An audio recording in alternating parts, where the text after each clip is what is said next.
Welcome. So this is about 5 minutes of some really quick tips about how to find more ease in your downward facing dog. So this one's especially great for you or your students if you notice that you've got sore wrists or sore shoulders when you're in a class where you're doing a lot of downward facing dog. So you need a few props. You want to grab a strap and loop it through a few times so that you end up with a loop like this. And you'll take the loop up over your elbows. It's so that your arms stay on the inside of your shoulders when you really, really pull on that loop. So you might want to pause me right now and find your strap and go ahead and make that loop. I'm assuming I'm unpaused now. So you'll also want to grab 2 blocks for this quick tutorial.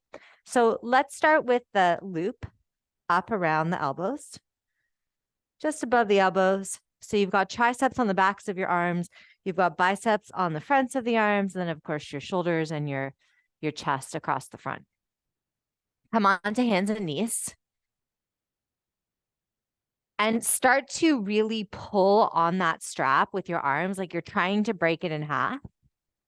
And at the same time, squeeze the backs of the arms so that the fronts of the arms twist forward. Right? So the insides of my elbows, my elbow creases are showing forward and my biceps are forward.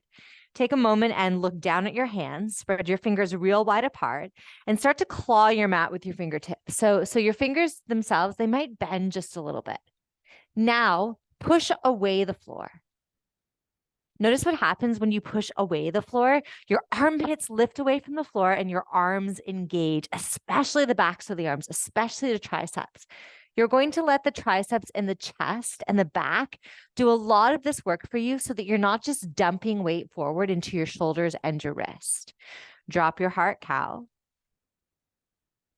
Exhale, press away the floor, separate your shoulder blades and curl your spine. Inhale, drop your heart cow. Exhale, press away the floor, separate your shoulder blades, and then one more of each. So stay in that almost cat curl, but find a neutral spine, still pressing away the floor and separating the shoulder blades. Flex your toes back behind you, hover your knees 1 inch off the ground. Keep your knees close to the ground, start to take your chest towards your thighs, and now shove the ground away from you. Try to break your strap and shove the ground away from you. When you let your forehead fall, I bet it lands right on that strap, so it's got a place to land. Press the floor away from you. Lift your hips up and back. Can you notice how light your upper body feels right now? Almost like someone is holding onto your hips and pulling them back behind you.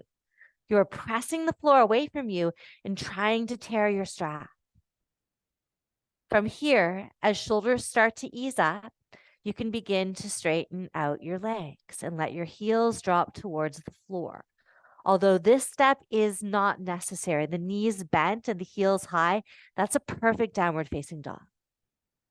A perfect downward facing dog is going to feel really, really spacious and light through your shoulders and your wrists. Take a few more breaths here.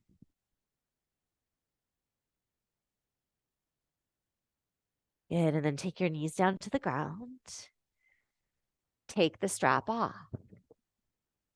And just roll your shoulders back a few times. Notice how that felt. Right? Shoulders spacious and weightless, wrists weightless, hands weightless.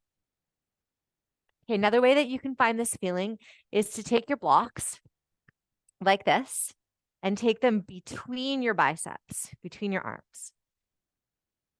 Same thing, look down at your hands, spread your fingers apart, start to claw your mat. Squeeze your blocks this time. Squeeze them, squeeze them, squeeze them. Hover your knees off the ground, squeeze, squeeze, squeeze your blocks, and then start to take your hips up and back, but keep your knees bent real low. Squeeze your blocks, squeeze your blocks, squeeze your blocks. Notice even here how light your hands and shoulders are. Push away the floor, squeeze your blocks, and then maybe start to straighten out your knees and drop your heels down. Squeeze your blocks, press away the floor. Can you feel how your core, your chest, and your back is doing the work? Okay? Not your shoulders, not your wrists. Okay? If you're feeling your shoulders and your wrists in downward facing dog, you are dumping your weight down into your hands and down through your shoulders. Now try your downward facing dog without any props. Right? And you're going to imagine you're doing all of those things. Spread your fingers wide apart. Imagine that you're hugging in the blocks and imagine that you're ripping the strap at the same time. Hugging in the blocks, ripping the strap, flex your toes back behind you, hover your knees. Now shove the floor away from you with your hands and start to take your chest back towards your thighs. Heels high, knees high. Imagine you're squeezing the blocks. Imagine you're trying to tear the strap away and you're shoving the ground away from you. How spacious are your shoulders? How weightless are your wrists? This is how downward facing dog can feel. Knees come back down to the ground. So I hope some of these tricks and tips help you fine tune your downward facing dog so that it starts to feel like more of a resting pose, more of a weightless pose. Thanks.